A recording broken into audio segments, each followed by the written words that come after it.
ओवैसी ने हमले पर योगी सरकार से की मांग। बोले आपकी सरकार कुछ भी लिखने पर लगा देती है एनएसए, अब इसमें भी करो इंसाफ। जय दोस्तों, आपको बता दें कि एआईएमआईएम के प्रमुख असदुद्दीन ओवैसी ने खुद पर हुए जानलेवा हमले को लेकर उत्तर प्रदेश की योगी सरकार को घेरा है। उन्होंने उत्तर प्रदेश के मुख्यमंत्री योगी आदित्यनाथ से मांग की है कि वो दोषियों के खिलाफ सख्त एक्शन लें। ओवैसी ने मुख्यमंत्री योगी आदित्यनाथ से मांग की है कि वो यूपी के हुक्मरान हैं और उन्हें इस मामले में कड़े कदम उठाने चाहिए। लेकिन इस मांग के साथ ही ओवैसी ने योगी आदित्यनाथ पर भी निशाना साधा है। ओवैसी ने योगी पर निशाना साधते हुए कहा है कि मैं मुख्यमंत्री से कहूंगा कि आप इसकी अच्छे से जांच कराओ। आपकी सरकार में क्रिकेट मैच के बारे में कुछ लिखने पर आपने एनएसए लगा दिया था। आपकी सरकार ने कई दिनों तक लोगों को कस्टडी में रखा। इस मामले में भी आप इंसाफ करो। इसी के साथ आपको बताएं दोस्तों कि मेरठ में भाजपा के लिए प्रचार कर रही बबीता फोगाट पर हमला।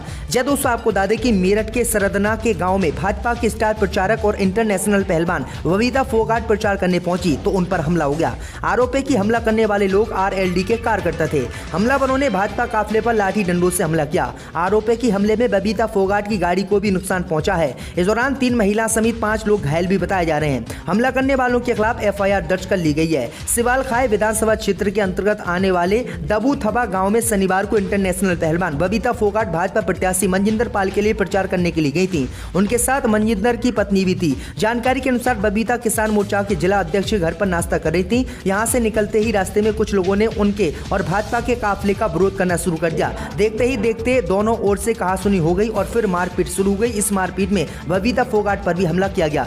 इसी के साथ आपको बता दें कि अखिलेश यादव ने यूपी में किया ऐलान, कहा भाजपा को मिलेंगी सिर्फ 3 सीटें, 400 सीटें जीतेगा गठबंधन। जय दोस्तों, आपको बता दें कि समाजवादी पार्टी प्रमुख और उत्तर प्रदेश के पूर्व मुख्यमंत्री अखिलेश यादव आज अलीगढ़ पहुंचे। यहां उन्होंने बीजेपी पर जमकर निशाना साधा। उन्होंने कहा कि प्रदेश की जनता भारतीय जनता पार्टी को वोट न देकर विधानसभा में योगी आदित्यनाथ सरकार के सामने अपना गुस्सा जाहिर करेगी। उन्होंने कहा कि राष्ट्रीय लोक दल सपा गठबंधन को आगामी चुनाव में कुल 403 विधानसभा सीटों में से 400 सीटों पर भारी बहुमत मिलेगा और सिर्फ 3 सीटें ही भाजपा को मिलेंगी और भाजपा का यूपी में सुपड़ा साफ हो जाएगा।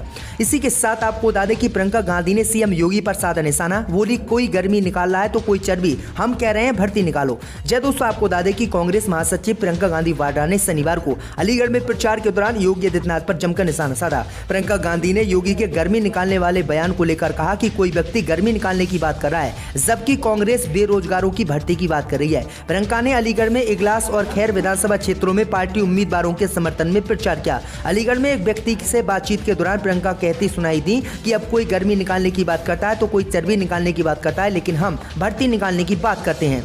इसी के साथ आपको बता दें कि शिवपाल सिंह यादव ने बर्थडे गिफ्ट के तौर पर जसवंत नगर की जनता से मांगा उपहार। जय दोस्तों, आपको बता दें कि उत्तर प्रदेश विधानसभा चुनाव में समाजवादी पार्टी प्रगतिशील समाजवादी पार्टी गठबंधन उम्मीदवार के तौर पर इटावा जिले के जसवंत नगर विधानसभा क्षेत्र से चुनाव लड़ रहे शिवपाल सिंह यादव ने शनिवार को अपने जन्मदिन के मौके पर गांव में भ्रमण किया और जन्मदिन के उपहार स्वरूप लोगों से बड़ी संख्या में वोट की अपील की। जसवंत नगर विधानसभा क्षेत्र में 20 फरवरी को मतदान होना है। प्रसभा अध्यक्ष शिवपाल सिंह यादव ने अपने निर्वाचन क्षेत्र के अंतर्गत आने वाले विभिन्न गांवों में घूमते हुए मतदाताओं से बड़ी संख्या में वोट देने का आग्रह किया और उम्मीद जताई कि जब 10 मार्च को चुनाव परिणाम आए तो वह रिकॉर्ड अंतर से चुनाव जीते। लोगों ने शिवपाल यादव को जन्मदिन की बधाई दी और जीत का आश्वासन दिया है। जसवंत नगर से जो है चुनाव वो लड़ रहे हैं। इसी के साथ आपको बता दें दोस्तों कि घोषणा पत्र में राकेश टिकैत का दावा, दिल्ली के रहमो करम पर है सीएम योगी।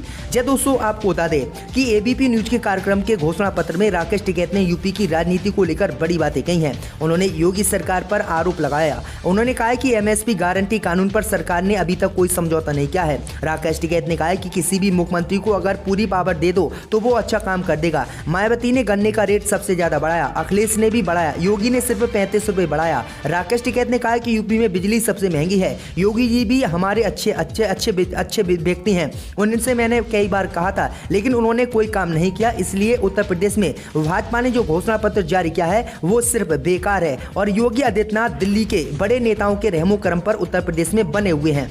इसी के साथ आपको बता दें कि सपा रालोद गठबंधन की सरकार बनी तो जेवर एयरपोर्ट का बदलेंगे नाम, जयंत चौधरी ने किया ऐलान। जय दोस्तों, आपको बता दें कि राष्ट्रीय लोक दल के प्रमुख जयंत चौधरी ने शनिवार को जेवर के चौरौली गांव में जनसभा को संबोधित किया। उन्होंने यूपी में सपा रालोद गठबंधन की सरकार बनने पर सभी युवाओं को सरकारी नौकरी दिलवाने का वादा किया।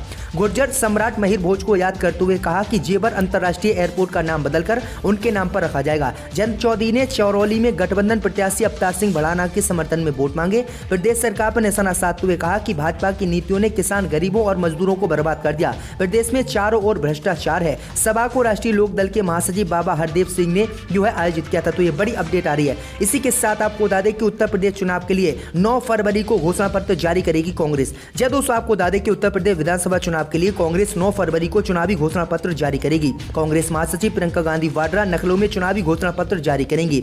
शुक्रवार को कांग्रेस नेता राहुल गांधी और यूपी प्रभारी व कांग्रेस महासचिव प्रियंका गांधी वाड्रा ने युवा घोषणा पत्र जारी किया था, जिसमें युवाओं को 20 लाख नौकरियां देने की बात कही गई थी। इससे पहले कांग्रेस उत्तराखंड चुनाव के लिए अपना घोषणा पत्र जारी कर चुकी है। तो ये बड़ी अपडेट आ रही है। इसी के साथ आपको बता दें कि वेस्ट यूपी में ओवैसी के प्रभाव से भाजपा पस्त। जी दोस्तों, आपको बता दें कि उत्तर प्रदेश के विधानसभा चुनाव के पहले चरण के मतदान से पहले पश्चिमी जिलों में नेताओं पर हमले जारी हैं। 2 दिन पहले ही एआईएमआईएम के अध्यक्ष असदुद्दीन ओवैसी पर जानलेवा हमला हुआ था। वहीं अब बीजेपी के स्टार प्रचारक व अंतर्राष्ट्रीय खिलाड़ी बबीता फोगाट पर भी हमला हुआ है। इसी के साथ आपको बता दें कि ओम प्रकाश राजभर ने कहा, योगी से इतनी मेरी लड़ाई हुई कि 2 बार अमित शाह को आना पड़ा था लखनऊ।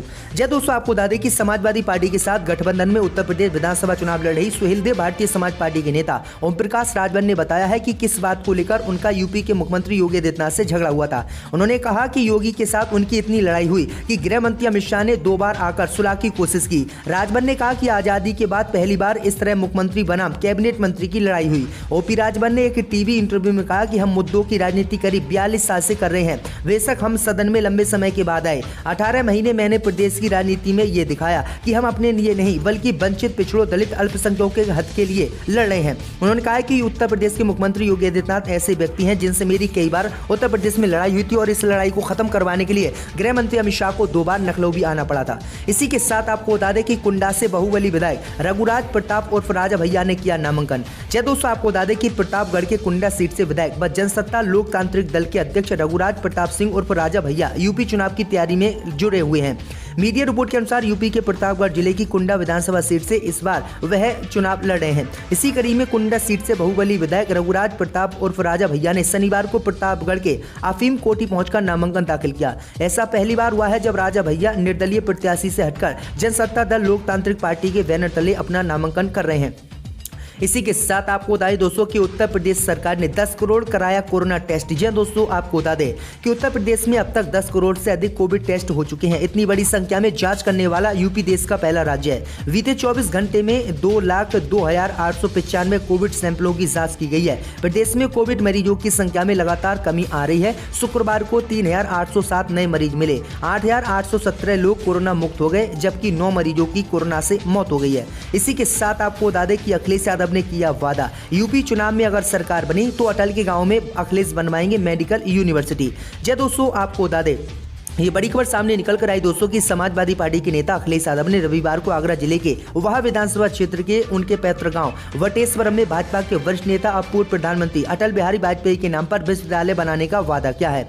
रविवार को उन्होंने आगरा की वहा तहसील में सपा प्रत्याशी मधुसूदन शर्मा के समर्थन में जनसभा को संबोधित किया। उन्होंने भाजपा पर निशाना साधा। उन्होंने कहा कि वटेश्वरम पूर्व प्रधानमंत्री अटल बिहारी वाजपेयी का गाँव है। भाजपा ने वटेश्वरम और वहा के लिए कोई काम नहीं किया। उन्होंने कहा कि योगी सरकार ने लखनऊ में पूर्व प्रधानमंत्री अटल बिहारी वाजपेयी के नाम से मेडिकल यूनिवर्सिटी खोलने की घोषणा की। वो यूनिवर्सिटी आज तक बन नहीं पाई। किंग जॉर्ज मेडिकल कॉलेज में यूनिवर्सिटी चल रही है। ऐसे में सपा की सरकार बनने पर वटेश्वरम में अटल जी के पैतृक गांव में उस यूनिवर्सिटी को लाएंगे, जिससे यहाँ के लोगों को बेहतर इलाज मिल सके और उनके नाम से यूनिवर्सिटी भी हम बनवाएंगे।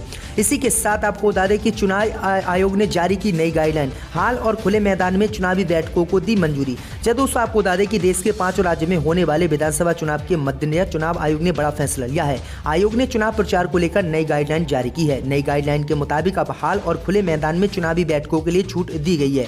इसमें शामिल होने वाले व्यक्तियों की संख्या इंडोर हॉल की क्षमता के अधिकतम 50% और खुले मैदान के 30% तक सीमित होगी। हालांकि रोड शो, पदयात्रा, साइकिल, बाइक या गाड़ी की रैली और जुलूस निकालने पर पाबंदी जारी रहेगी।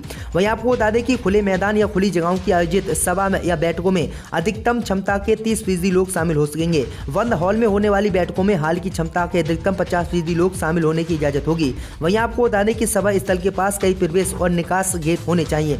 सभी एंट्री गेट पर पूरी स्वच्छता होनी चाहिए। थर्मल स्क्रीनिंग होनी चाहिए। वहीं आपको बता दें कि फिजिकल डिस्टेंसिंग के मापदंडों को भी मास्क के साथ अनिवार्य चुनाव आयोग ने किया है। वहीं आपको बता दें कि खुले मैदान में बैठकों के दौरान लोगों को पर्याप्त समूह में समायोजित किया जाना चाहिए। लोगों के बीच पर्याप्त दूरी रखी जानी चाहिए। आयोजक इस व्यवस्था को सुनिश्चित करेंगे और नोडल अधिकारी पालन सुनिश्चित कराएंगे। तो ये बड़ी अपडेट आ रही, चुनाव आयोग ने ये बड़ी छूट उत्तर प्रदेश विधानसभा चुनाव को लेकर दी है।